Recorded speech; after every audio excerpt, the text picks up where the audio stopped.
age has taken a greater toll on Nowitzki defensively. He runs like he's stuck in cement, an issue in transition defense, defending fellow stretch bigs and against the pick and roll. Ha, spot on.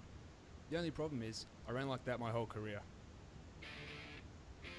You are Locked On Fantasy Basketball, your daily podcast on fantasy basketball, part of the Locked On Podcast Network.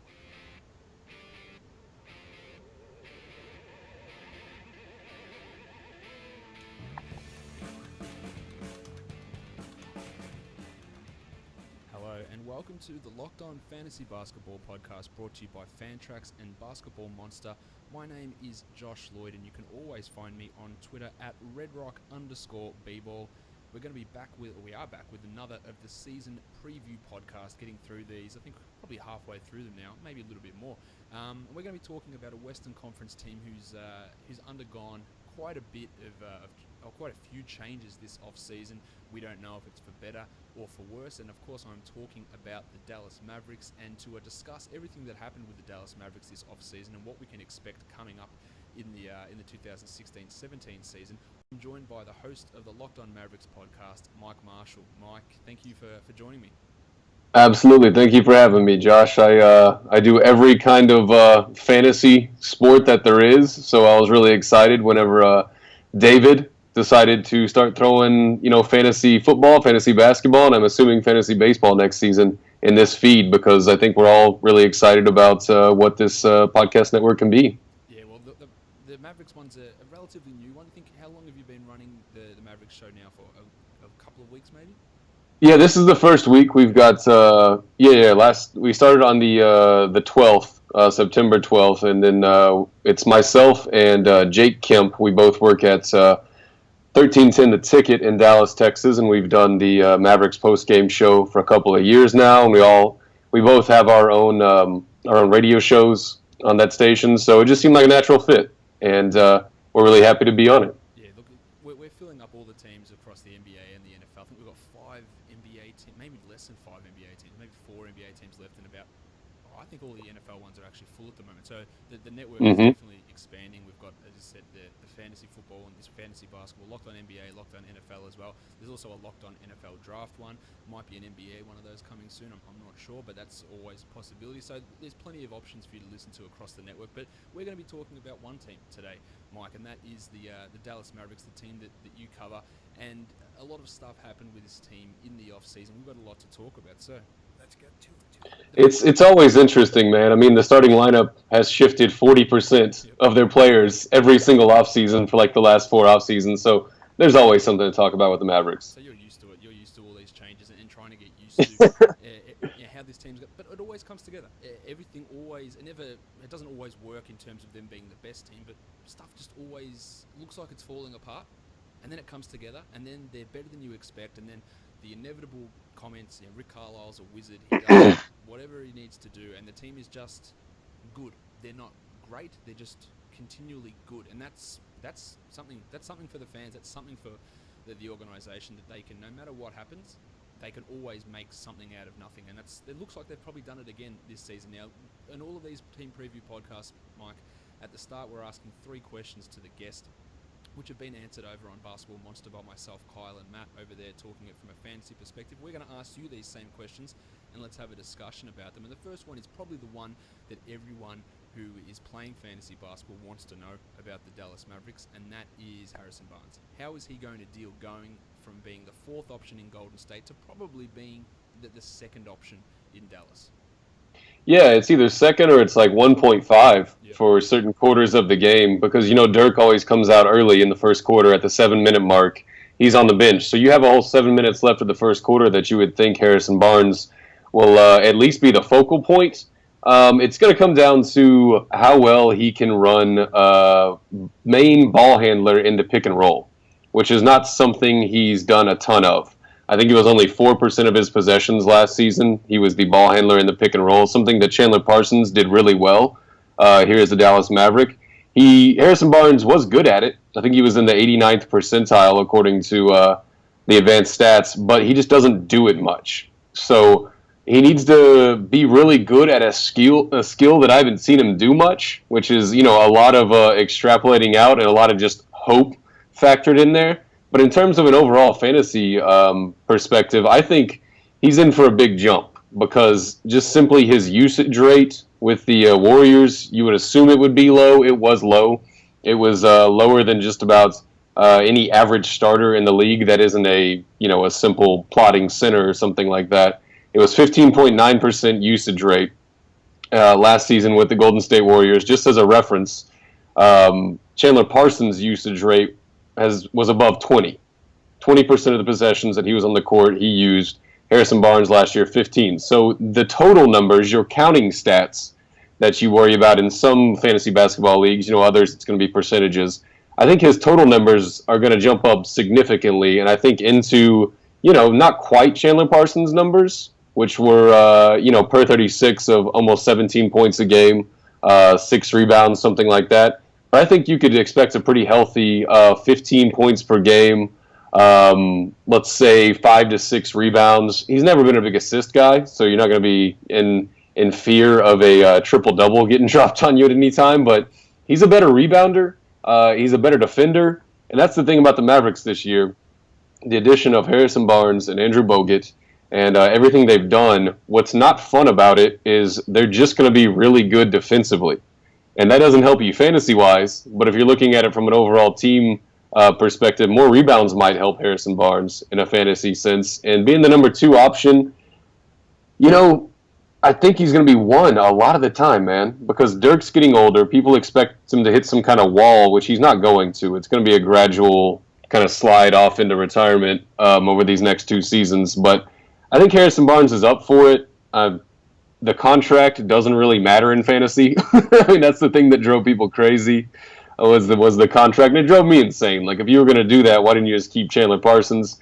But I think he could be a decent player for you in fantasy basketball. I don't know what kind of round pick you would be looking at, but I think I'd like to have him on my team, and I think he'll shoot a decent percentage from 3, maybe not from the field, but yeah, there you go.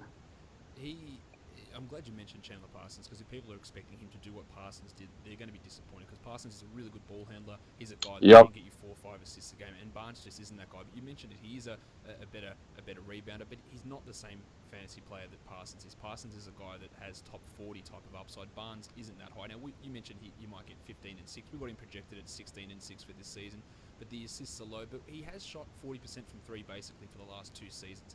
That'll come down because his quality of teammates are obviously not quite as high. His volume of shots will go up, but he's still an efficient shooter from the field. He's efficient from 3. He's efficient from the line. He does all those things well, and I expect him to continue to do them well without being excellent in all those areas. The thing he needs to get up in terms of being a top-level fantasy guy is his defensive numbers. He doesn't block shots, and he doesn't accumulate many steals, but there's no reason that he can't get over 1.5 threes a game and go 16 and 6 and get you a steal and give you good percentages. Now, he's going outside the top 100 picks, and I think that's fine. I think that he can comfortably finish inside the top 100, maybe not inside the top 70, but he can finish inside the top 100.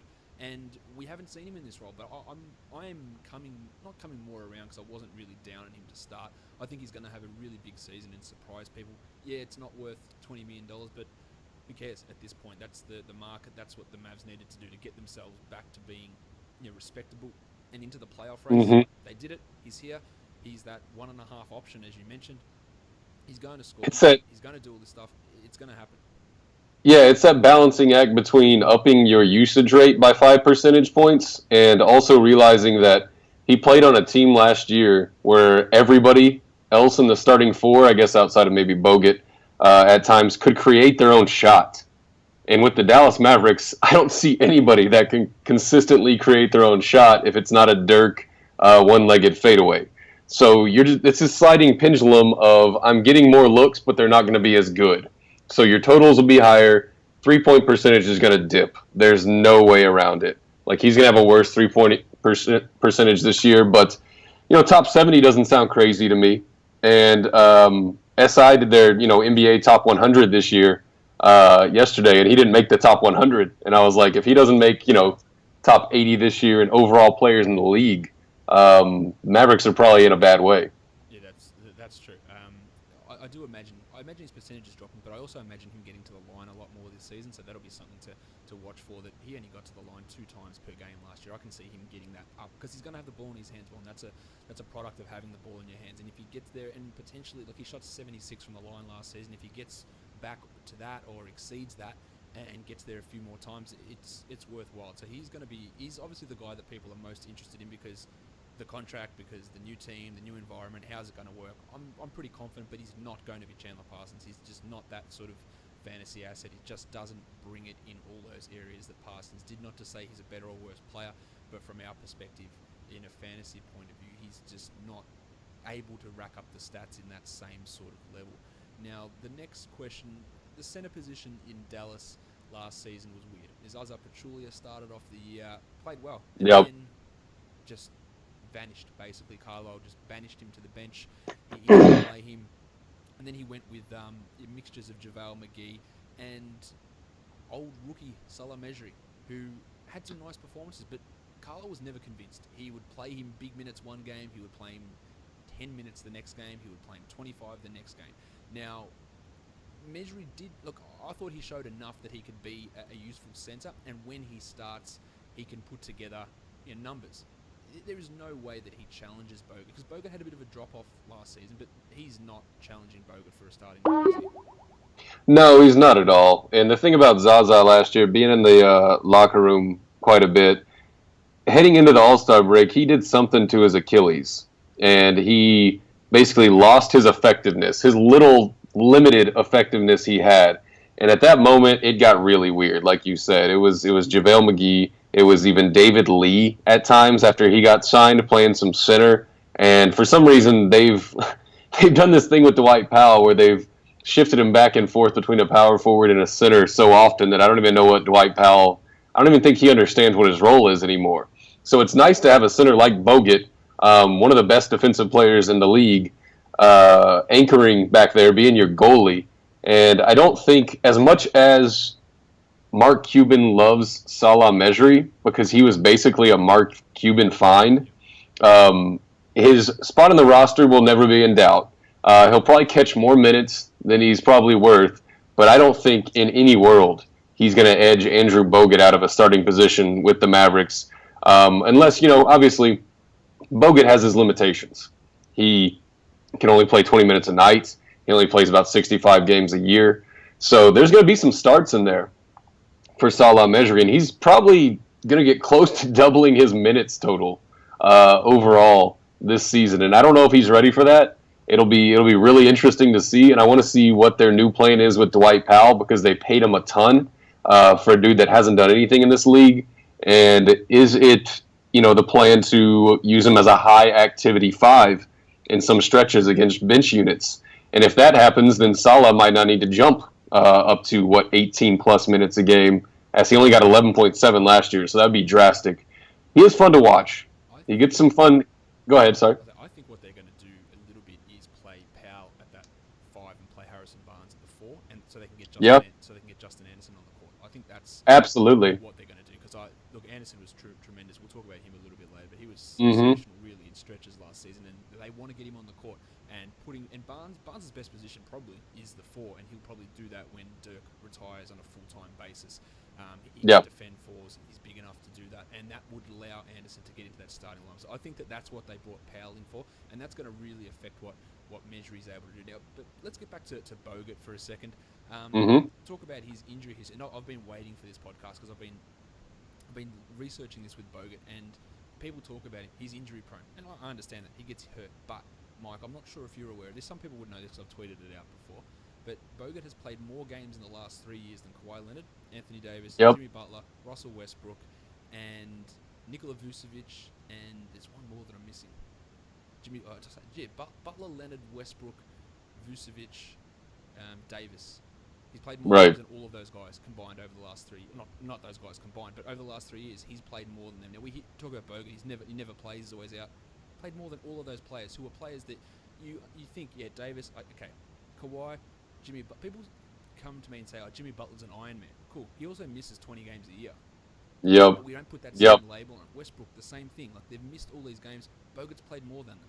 So for you'd automatically just think he's just never playing. It's just not the case. Yeah, he misses games, but there's plenty of other players who miss more games than him that we don't put in that same area. And like Barnes, Bogut was a guy that he wasn't utilised to his full potential in Golden State because he didn't need to be. He was there, he defended, but what he is he's one of the best passing centres in the league. He's one of the best screen setters in the league. He's really good on dunks, obviously, and putbacks and alley-oops and all that sort of stuff. But I think we're going to see him touch the ball a little bit more, them utilise his passing a little bit more. And for fantasy, he's not going to score. He's not going to score 10 points, but whatever. He's going to get you a lot of rebounds on this team because, again, playing next to Dirk, Dirk's not the most engaged defensive rebounder. Right. He's also not the most engaged shot blocker, and that's what Bogut's going to do. He's going to finish at 60%. He's going to block 2 shots a game. He's going to get 8 rebounds a game, and that's really helpful. And he's going to be available with your last pick in fantasy drafts or the last couple, and if you need anchors in those categories, he does it. And he's going to go, Absolutely. He's going to go completely unnoticed because of these misconceptions about not misconceptions, these thoughts about his injuries, but get him in there, get your 8 rebounds, get your 2 blocks, get your 60%, it's done, and then maybe he gets 3.5 assists, maybe he gets 4 assists, all right. possible. Yeah, no, we looked into Bogut versus Zaza because quite a bit, I guess, last week on Locked On Mavericks because it's an interesting thing to me. Like people, just a soft look at box score numbers and a soft look at per games, and you might think Zaza's a better player, and I was like, no stinking way. And I think the stigma about Bogut comes from those 2 seasons where he played 12 games and then 32. The playoff, not ineffectiveness, just the choice to not use him that much in the playoffs. But I was stunned too when I looked back at how durable he had been, and if you manage his minutes correctly, and have some kind of plan with him on maybe don't play the tail end of back-to-backs, maybe don't exceed 25 to 26 minutes on any night. He can be a dude for you every single night and be your goalie and be healthy. Like, he did have the injury in the playoffs last year whenever J.R. Smith just barrel rolled into him, but he was playing in the Olympics. So I don't worry about him being back at full strength at all. And the durability thing, I don't know how you ever shake that. You know what I mean? Like, there are dudes, that narrative just follows guys around the league forever in every, in football and baseball and basketball the same way. Once you get that tag, people just echo it nonstop. And I don't mean durability in terms of my critique on durability wasn't him missing games or always being injured. It's just there's 15 games in there that he's not going to play, and there's 20 plus minutes that need to be accounted for on a night. But I'm extremely excited about Andrew Bogut being a Mav, a rim defender like we haven't had since Tyson Chandler, honestly. He's one of the best defensive players in the NBA. Look, he should basically be in consideration for Defensive Player of the Year most seasons, not because he goes out there and puts up stats, but because he just organises everything. Like, he always knows the right position to be. And look, we know that the Warriors blew a 3-1 lead to the Cavs. We know that, but it also happened because, in small part, because Bogut wasn't there. And when he was gone, and then when Draymond sat out, their defense was a disaster. There was nothing in that paint at all. Nobody could stop anyone. And again, Bogut, he's not great, but he just puts people in the right position, puts himself in the right position, organises everything, talks, moves, and does the little things that need to be done. And his screen setting, I think, is one of the things I'm most excited about because we haven't had a guy like that, quite honestly, that is that good. Some people say that they're dirty. I don't care. He gets away with them. So you can see it in the finals. The Warriors couldn't get an open shot along the perimeter. Everything was contested whenever he went out. Nobody could duplicate the space he created for open shooters, and that was a real problem last year for the Mavericks. Like, they had some possessions. They finished top 10 in offensive rating. They were not a top 10 offense at all. They just didn't turn the ball over, and they shot very well from the free throw line, and they kind of cheated the offensive rating statistic. But this season, if you can get Wes Matthews open, if you can get Harrison Barnes open, if you can even do some pin downs for Dirk, like, I think he's going to be a very valuable asset. Let's talk about Dirk now. He's 38 years old. We know what he's been doing for 20 years, basically. He's been doing the same thing. He just goes out there, he scores, he hits threes, he's really efficient from the free. He doesn't miss free throws ever. He's not a good rebounder. He's not a good defender. He's slow, but he still gets it done.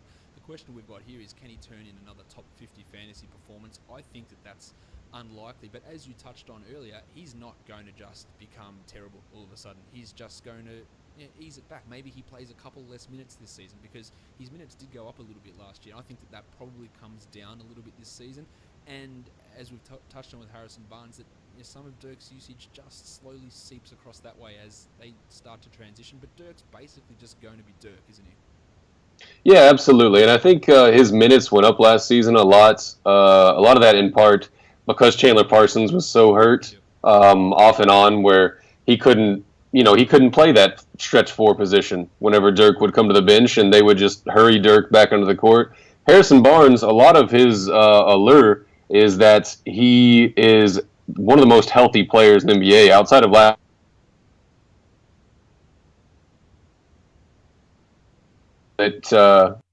You still there? Yeah. Okay, sorry, it just cut out a little bit.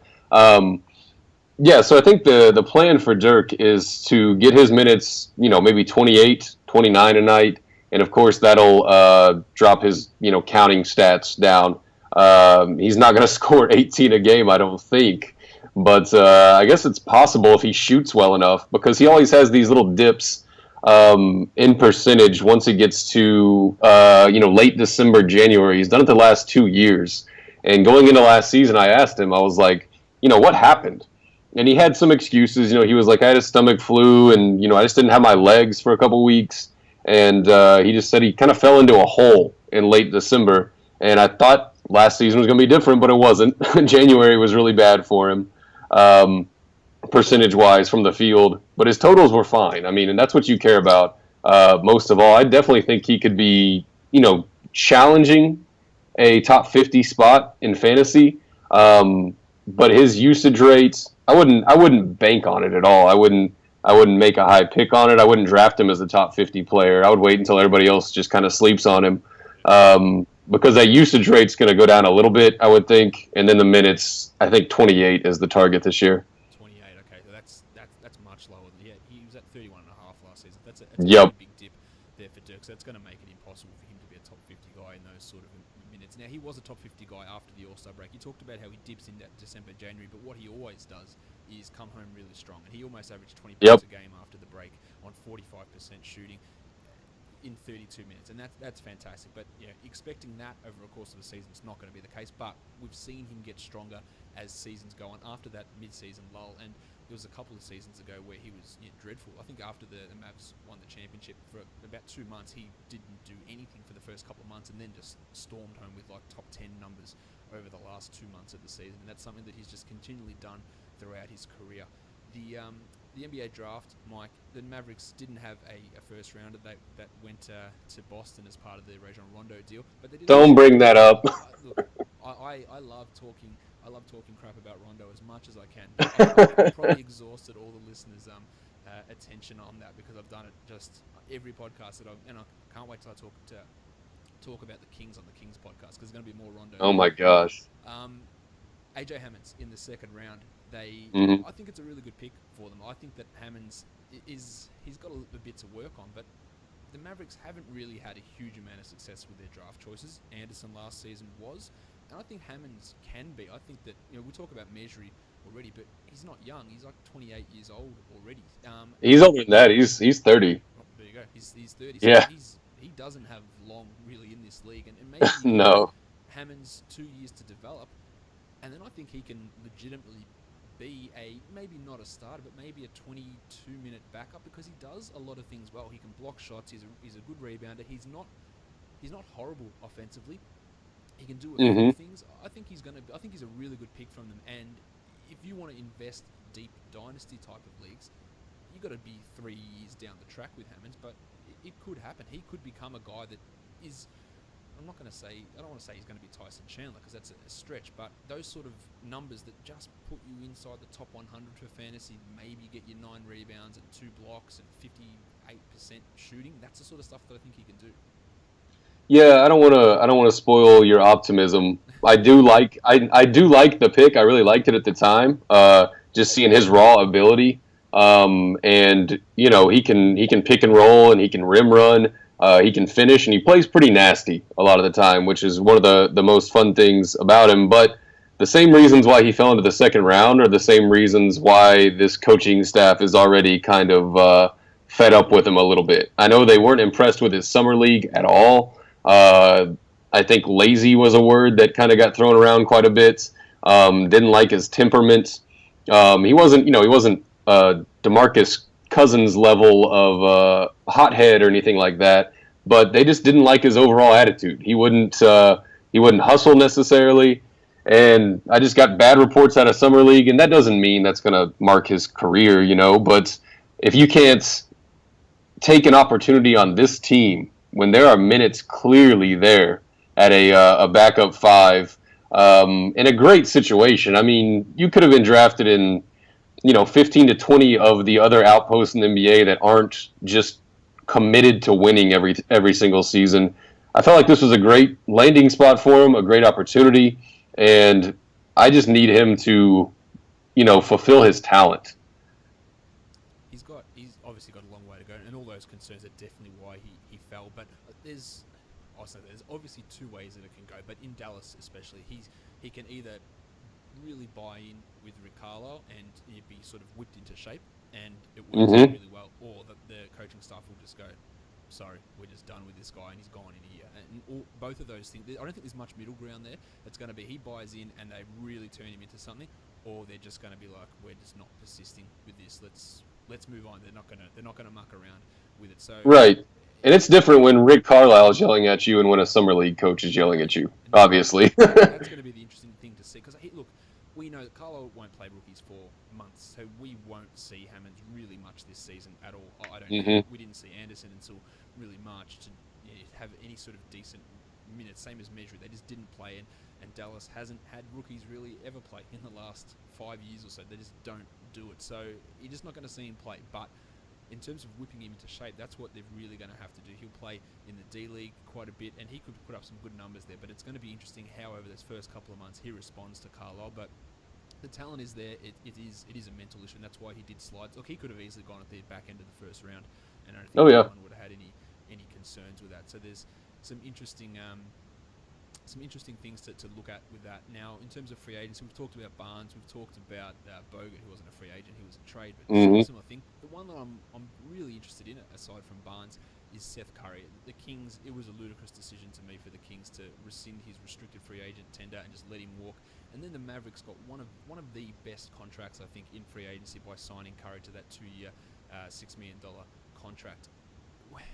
How does he fit in? Because they lost Ray Felton, but there's a lot of guards there. We've got Barea, there's Williams, there's Matthews, there's Devin Harris, if he ever gets over that toe issue. Where is Curry sort of fitting in to this pecking order? Because he was really good in April last season for the Kings. Oh, he was great whenever he started at the end of this season. Like, I thought he deserved a much bigger contract just off that, 1 month of games. But I think he slides in there. Obviously, Ray Felton had become like a safety blanket for Rick Carlisle. And anytime they needed quick offense and, a secondary ball handler on the court, Ray Felton was the guy. No matter what his defensive deficiencies were, Devin Harris is never healthy. The left big toe that got his contract voided a couple of years ago that he initially signed and then went and did a physical and came back and they said, no, thanks. And they tore it up and did a completely different deal. That left toe is still bothering him. He can't play right now. He hasn't been cleared to play from a left toe surgery and a thumb surgery. Barea is going to be there. Like, he's going to be a legit second wave off the bench point guard. And that doesn't get in the way of Seth Curry because Wes Matthews is in no way a ball handler for more than 2 to 3 seconds at a time. I think the door is wide open for Seth Curry. And I think his three-point shooting, it sounds weird to say this about a Mavericks team after decades of being built off of special outside shooting. They need a shooter. They really needed a bench shooter. And getting Seth Curry for 2 years, $6 million is insane to me. And I think he's going to have some value if Devin Harris isn't back quick enough, and J.J. Barea, is kind of eased into things. He tore his hamstring in the playoffs last year, so they're going to monitor that. Darren Williams he had a hernia last year in the playoffs. Like, none of these guards are that sturdy. So I think Seth Curry, I don't know if you draft him or add him, but I would put him on the watch list for sure. And when you think about that second unit, the Mavericks are going to have a problem with pace. Like, they had a problem with pace last year.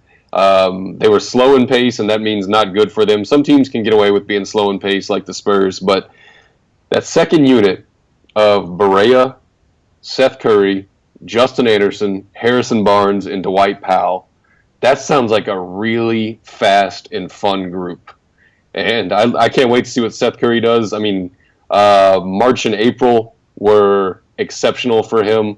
And, I think he fits perfectly in that second unit. Over that post-All-Star break period for Curry, he hit 46% of his threes. And he did it. Good God. He did it on like 4.2 attempts per game. So it wasn't like one attempt a game. And in 23 minutes, if we look at what he did per 36 over that stretch, he averaged 17.5 points with 3 triples, 3.5 rebounds, 4 assists, and a steal on 46 and 90, and 46 from 3. There's just so much there that's and I can't believe that other teams. I can't believe that the Sixers didn't give him a contract. I can't believe the Bulls didn't give him a contract. I can't believe the Kings didn't retain him, considering they literally had no point guards apart from Darren Collison on their team before they signed Ty Lawson, and they didn't sign another one. And they could have just kept him and matched. They could have matched this deal. It just look, his defense is poor, but how many 45% 3-point shooters are there in the NBA? 4? 5? Oh my gosh, there's so few. And I think this is like one of the very rare instances where somebody actually chooses to go to Dallas because of the culture and their commitment to winning. At least until Dirk's gone, they're going to do everything they can to compete for a title. And yeah, they're kind of playing with one hand tied behind their back at this point in the team building wise. But I think Seth Curry wanted to come to Dallas, and he wanted to be under Rick Carlisle, and he looked at that depth chart and said, these guys aren't necessarily better than me, and Devin Harris and JJ Barea. And I think the door is wide open, man. And whenever he's on the court, he has a really high usage percentage, and I love that. I love that from a sniper. He's a guy that we talk about Harris in his toe. At this point, I say that Curry's probably a much better option than what Harris is. I have no faith in Harris really being able to do. I have no faith in him being able to play enough games, or even when he plays, to be able to get anywhere close to 20 minutes a night. I don't think his body can do it anymore, which is a sad thing for a guy that used to be. He was an all-star point guard at one point, and his body has completely failed on him. He's older now. I think that he should be behind Curry in the pecking order. And Barea is a guy that was ridiculous last season as well. When Williams was out, he put up some just numbers that you couldn't expect JJ Barea to do. But Barea's not young either. Curry's in a position where he can leapfrog these guys and play a significant role. But I think watch list is probably the right idea, Mike. But he could touch top 100 value even in 25 minutes a night, and that's something that you do need to watch out for, because he is going to be an interesting player to see how they use him. Because I still can't believe that contract. It was ridiculously low. The other guy they brought in from Sacramento, Quincy Acey. He started a lot of games last season. He does basically nothing in the box score, but all his he does nothing. But his advanced numbers were really good. Like, his on-off numbers were good. His box score plus minuses were good. He was one of the Kings' leaders in that sort of stuff, because he's just I'm not going to say dirty, but he gets down and dirty. He's a hustle guy. He actually started to hit some threes last year. But where does he fit on this team? Is he an occasional rotation piece, or is he going to be playing most nights? I think he'll be playing most nights, and I don't know if it's 5 minutes or 10 minutes, but whenever they signed David Lee last year, whenever he got released from Boston, I believe it was, I didn't think David Lee was going to have that much of an impact. But he's a veteran guy that can set a screen and rim run at the basket, catch a pass, and maybe Quincy Acey. I don't know what his ability to spread the ball after he's on a roll to the rim necessarily is, but David Lee became a little safety blanket too, and he contributed in a big way, and I see Quincy Acey kind of slide into that role.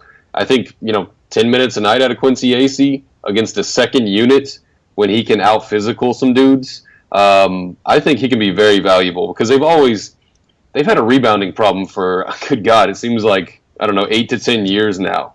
And if you can get Quincy Acey out there against second units and just out-hustle some guys, I think he's going to have a not a huge role here, but he's going to be like a fan favorite type role here. He's definitely a fan favorite. He's a guy that gets out there and he just gets involved and he just does what needs to be done. And again, it's not going to translate fantasy wise. He occasionally can go out there and get some decent rebounds, but he just doesn't do much. He's more a guy just to watch. But if he starts hitting the three a little bit better, he's a really high efficiency guy. He can grab some rebounds.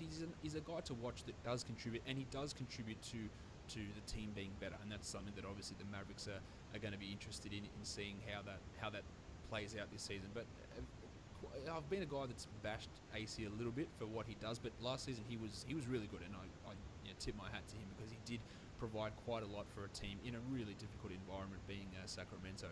Now, yeah, I mean, as a bench piece that can knock down threes and guard multiple positions, there aren't that many of them, and that's kind of like the bottom line for me with him. Yep, exactly.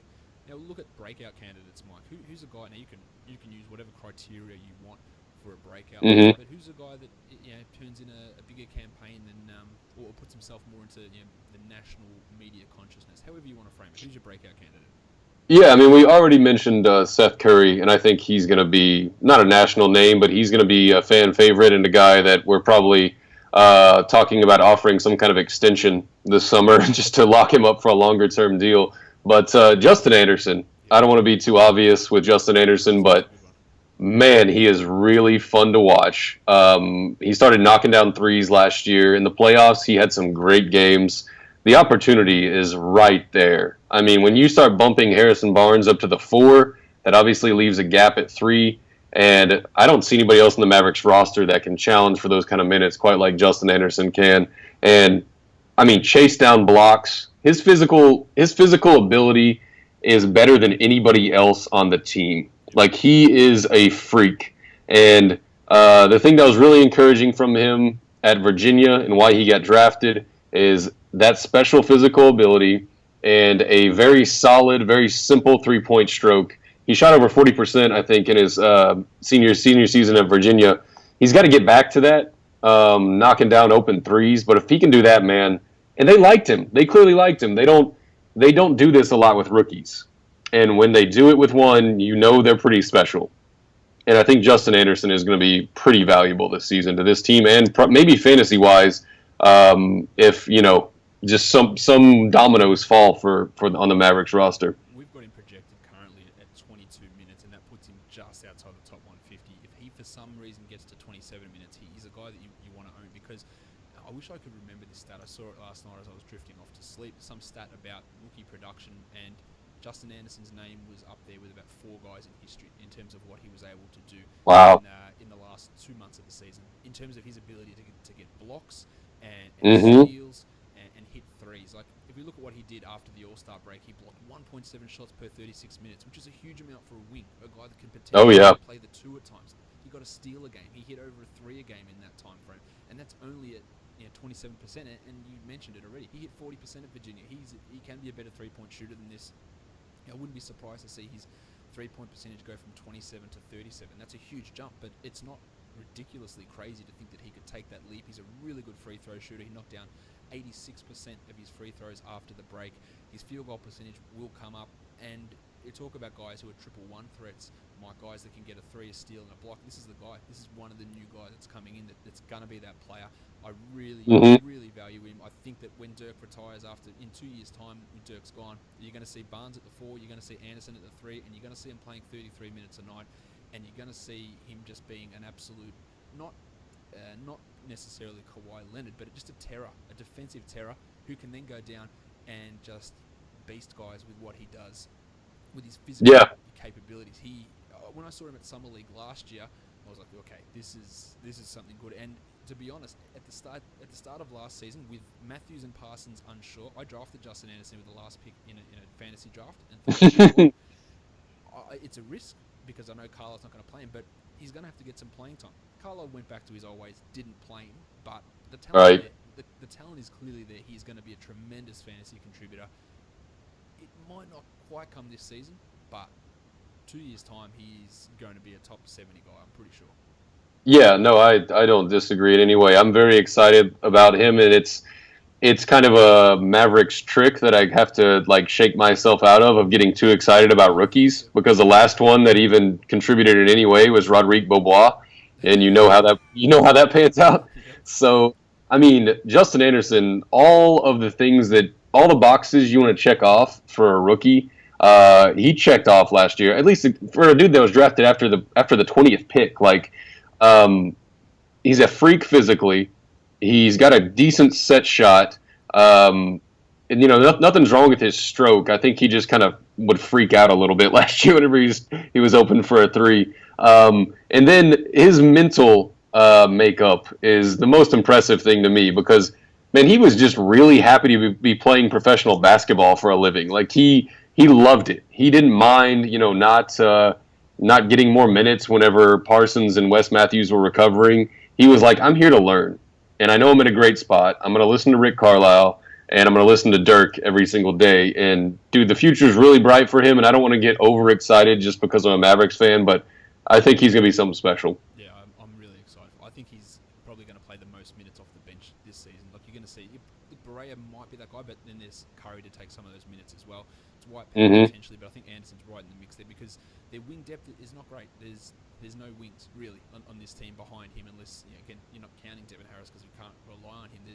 He's going to have to play some two behind Matthews. He's going to have to play behind Barnes at the three and alongside Barnes as well, unless you're really considering guys like Jonathan Gibson and Dorian Finney-Smith, who we know what Carlisle's like with rookies. How's he going to be with undrafted rookies? Exactly. I don't think there's going to be a huge amount of faith placed in those guys. Anderson was fantastic when he replaced Parsons down the stretch. He was great in the playoffs. I'm really, really interested to see what happens with him, and there's always skepticism with these young players and see how they turn out, but in a dynasty situation, he has got a ton of value, and he's someone to really watch for this season. Yeah, absolutely. What about Darren Williams? He made no bones about the fact that he wanted a longer contract. He only got a Mm-hmm. $1 $10 million deal. He was effective though last season. He's not the same Darren Williams that he was when he was a 20-10 guy back in Utah. He's not the same Darren Williams that he was in his first couple of seasons in Brooklyn. But people act like he's Tony Roden, that he's terrible, and he's not. He's just effective. He knows his role more, I think, in Dallas than what he doesn't, because he knows he doesn't have to be the man, which I think really got to him in Brooklyn. He doesn't have to be that guy now, and he's back for another season. Injuries are a concern with this guy, but he's just going to do sort of what he did last season, I think. Do you agree with that? Yeah, I mean, and you look at how many good point guards are out there, especially in the West. You get to a point where you think that the 15th best point guard in the league, or whatever 18th, wherever you would rank Darren Williams is, you think that's bad, and it's not. It's just the position is so flooded right now. And I was fine with Darren Williams. I wanted him back. A lot of people were like, "Well, find me something new, something better." I'm like, no. He steers the ship. He's doesn't overthink things. He can sometimes, occasionally, create his own shot depending on who the defender is. Last year was, I think, the worst you'll see of him, because there were a lot of just meaningless passes and not getting into the offense quickly. The worst thing about the Mavericks season last year was when Darren would bring it up, not initiate the offense, swing it to Wes, who can't dribble himself necessarily like out of a trash can, throw it out to Zaza and a panic, and then we have 9 seconds left on the shot clock. I don't think that's going to happen this year. I think they're going to have problems with pace, but I don't think it's going to be because of poor decisions in getting into offense. And I really like Darren Williams. I like him as a dude. I like him in the locker room. I like his versatility. And his defense is never going to be, he's not going to be a stopper necessarily. But I think he can contribute in a big way, and I love having a veteran point guard of his ilk, of his talents. He's not gonna get north of 5-6 assists this year, but I think you can do a lot worse than Darren Williams, and I think the point guard market is so flooded right now that people just think anybody that's not Russell Westbrook or Steph Curry is trash, and that's silly to me. Yeah, exactly. Now, there's something you brought up. Now, people who listen to this podcast for a while know that I've had my issues with Darren Williams before, in terms of some of the way he behaved in Brooklyn. You said he's a good dude. Yeah. I've turned around on Darren, because and I think a lot of it comes from the fact that he shaved his head, because honestly, when he was in Brooklyn, I've said this plenty of times, he had a bottom 5 haircut in the NBA. When he was, it was No awful. doubt. But my other concern with him now, you've spoken to him up close. Hmm. His panther tattoo. It's really bad. It's not great, man. It's really bad. It's a top 5 worst tattoos. He had the combination top, worst 5 tattoo, worst 5 bottom 5 haircut. He's got Yeah. the haircut. That tattoo is not going. But I'll come around. His personality, he's mellowed. He looks more comfortable. He's happy with himself. The hair's gone. I'm all aboard Darren Williams now. Where before he was He just is someone that irritated me no end. right, and he is one of those dudes that can look kind of chubby, but also be an exceptional athlete. Yep. And clearly be in great shape, but he just looks just like a tad bit doughy, like always, and that's kind of annoying for dudes that aren't professional athletes. But yeah, there's this Dallas effect on guys, and it happened with Vince Carter. It happened with Vince Carter his 2 or 3 years here, and I think it happened with Darren Williams, where he was genuinely just happy to get the hell out of Brooklyn. And I read as much as you can on the NBA, and I see what people said about him coming out of the Nets organization, and I believe them. I'm not saying they're wrong, but I can only judge a dude by how his teammates here talk about him, and how Rick talks about him, and how he treats, guys like me. And he's been great since he's been here. He's really happy, and I think that played a big role in his season last year, his turnaround season. I'm sure a lot of it's to do with his hair, though. That's clearly the main. But look, I'm all for redemption stories. I was very harsh on him, but I'm completely 180. I'm back on board. I've got, you can't see it here, Mike. I've got a Darren Williams jersey hanging behind me here. Oh wow! That's how on board I am with Darren Williams.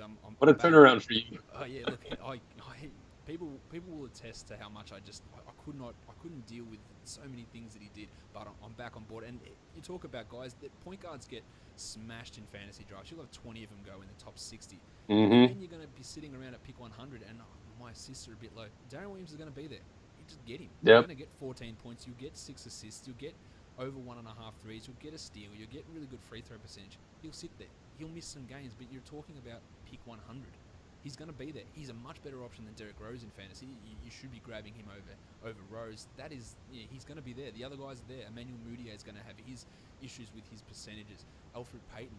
These are the guys in that range. I really like Darren as just being a solid guy who's just going to do what he did last season, and it was really valuable. So I'm glad that he has turned it around. Now, Wes Matthews, he signed a lucrative deal, but the history, Mike, of guys ever getting back to their same level of play after an Achilles injury is it's basically a blank sheet of paper. No one does it. I'm seeing in a lot of places. I frequent a lot of fantasy basketball forums and things, and you say, Wes is going to be a draft steal this year because he's bouncing back. And I just always have to chime in and just say, just hold on, because no one gets back from an Achilles, ever.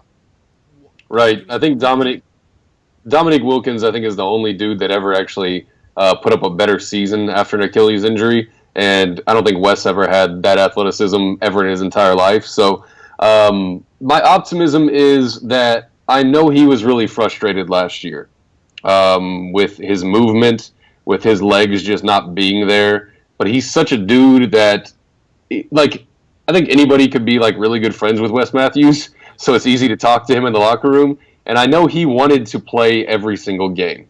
And it was probably dumb, honestly.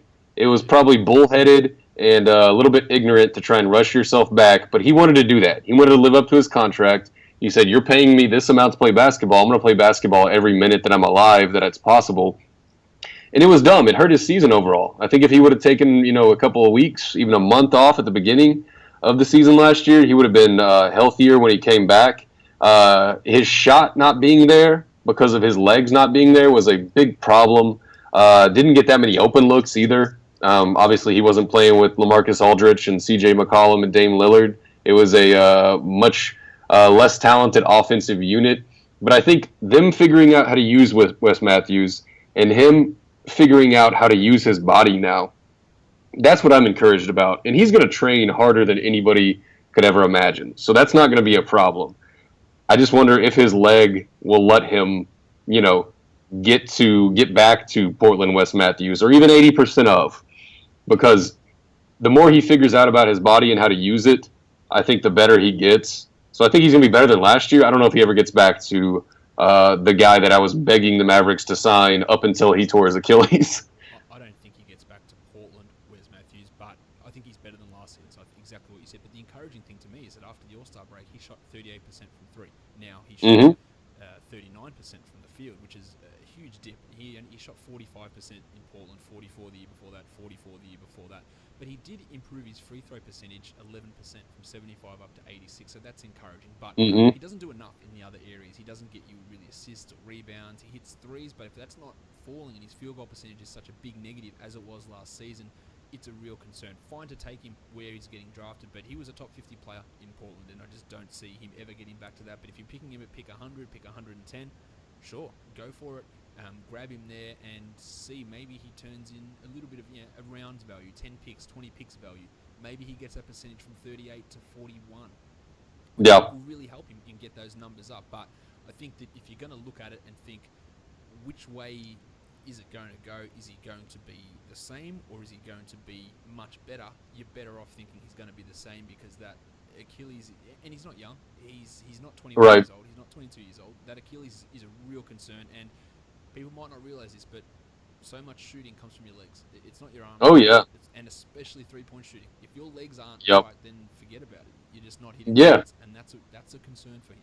The second half shooting is all legs. Like once you've played 20 minutes, then you go to the locker room and you come back out. Like it's entirely legs. Like if your legs aren't into it, you're out of luck. He was really streaky last year too.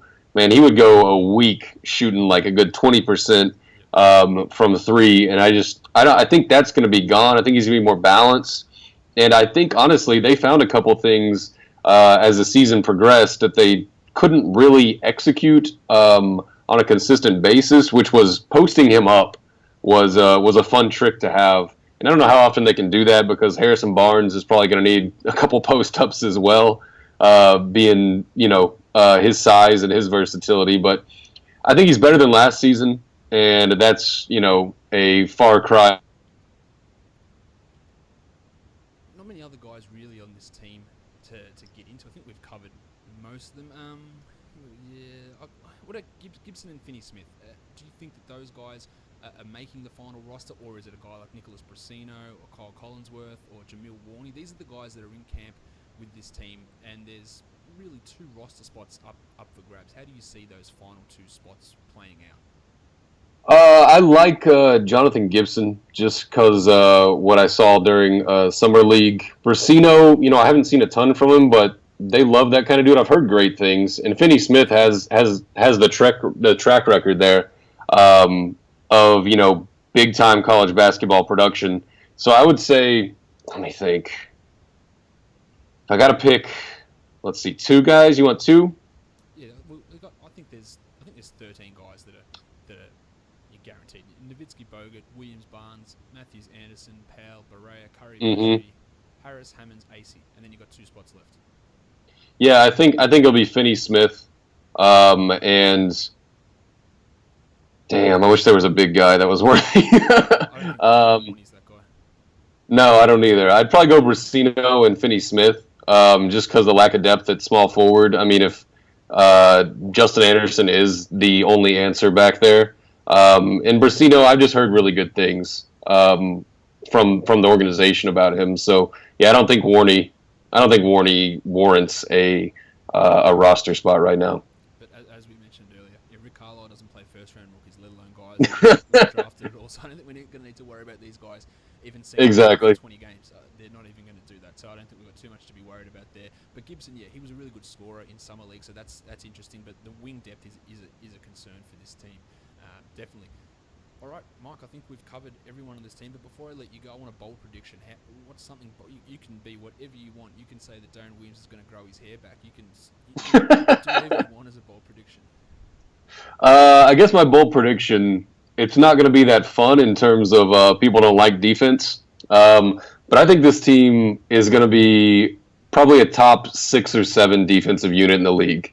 I look at the versatility of Harrison Barnes, Justin Anderson, Andrew Bogut, plugging in there. Like, you can switch a lot of places. Wes Matthews, I don't even know how I left off Wes Matthews when I'm talking defense, but, man, you can switch a lot of different positions up and down the roster, and you just got to figure out a way to hide Dirk, which they've gotten pretty good at over the years. So I'm going to say, let's say top 6 defensive unit in terms of defensive rating this year. Yeah, completely makes sense. There's a lot of defensive players in this team who are going to help out there, and Bogut's obviously the linchpin behind all that they are going to do defensively. Mike, thank you again for coming on and discussing this team with us. Absolutely. Thank you for having me, Josh. Before you go, where can everyone find you? Now, you've mentioned you've got the Locked On Mavericks podcast, Twitter, your radio stuff. Give it a plug again. Yeah. Locked On Mavericks. We're posting stuff every single day during the week for you if you want to check that out. At Machine Sports is my Twitter.